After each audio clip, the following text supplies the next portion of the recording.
To get started with delay-based effects, let's take a quick look at the four effects that are created by duplicating the original signal, delaying it, and then mixing that delayed copy back in with the original. Of course, this simulates the comb filtering tonal alterations that occur in the real world when a reflection or reflections combine with the direct sound. Flanging, chorusing, doubling, and echo effects all involve the use of delay. The main differences are in the specific delay times for each one and the use of modulation. Modulation, in this context, means using another periodic wave to alter some aspect of the sound. Here, it's applied to the delay time to create constant, periodic shifting tonal variations, making for a much richer effect. Let's look at the different delay ranges for these various effects. The flanging effect uses the shortest delays, under 10 milliseconds. Remember, milliseconds are thousandths of a second, down to as short as 1 millisecond or less. As the delayed signal is combined with the original wave, comb filtering occurs for a change in tone. Modulation changes this delay time, periodically varying it by a few milliseconds or so to make the tone shift for a richer, more interesting quality.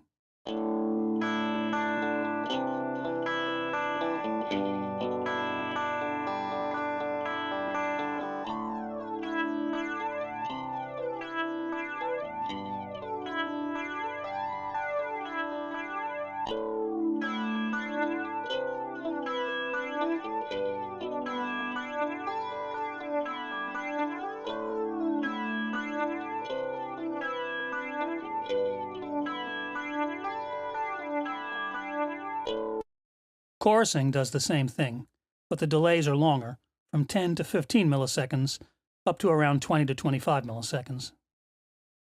Thanks to the longer delay times, the tonal alteration from the comb filtering is gentler, a little more subtle.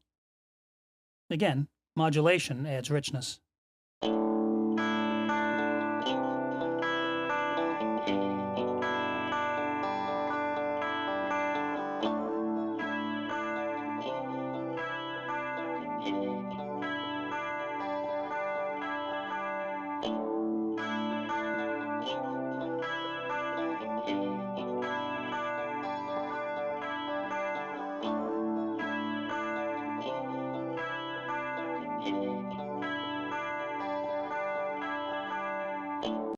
Doubling uses the same delay times as chorusing, but little or no modulation. Sometimes the delayed signal is even panned to the opposite side of the mix. Rather than generating an obvious sweeping or shimmering effect, like with chorusing and flanging, the idea of doubling is to simulate the sound of two players performing the same part together, with the natural variation in timing that inevitably results from human imperfection, which thickens up the sound nicely.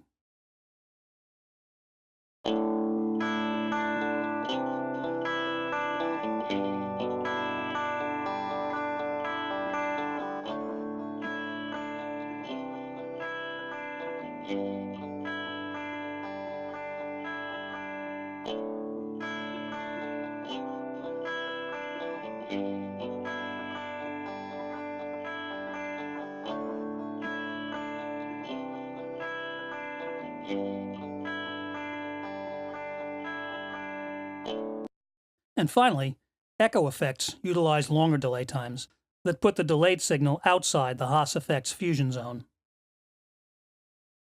With most sounds, about 80 to 100 milliseconds lets the delayed sound be heard as a separate repeat, with longer times being common.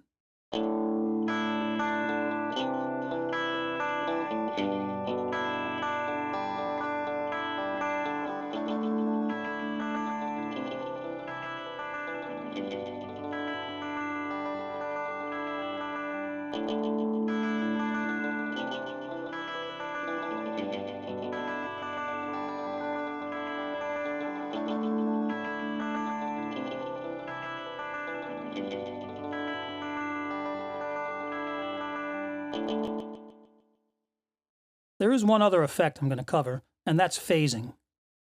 Phasing sounds very similar to flanging, and also is the result of very small differences in timing between the direct and delayed signals.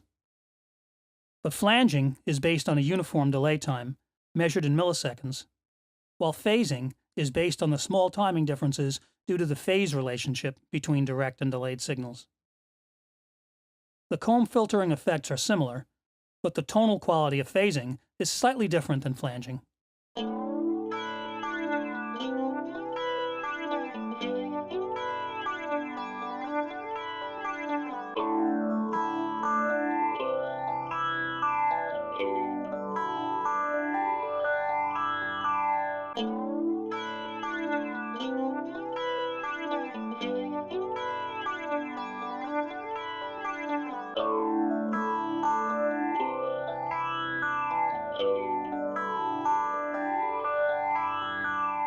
You'll hear this when I go through them in more detail coming up. In the following tutorials, I'll go through each of these effects, one by one.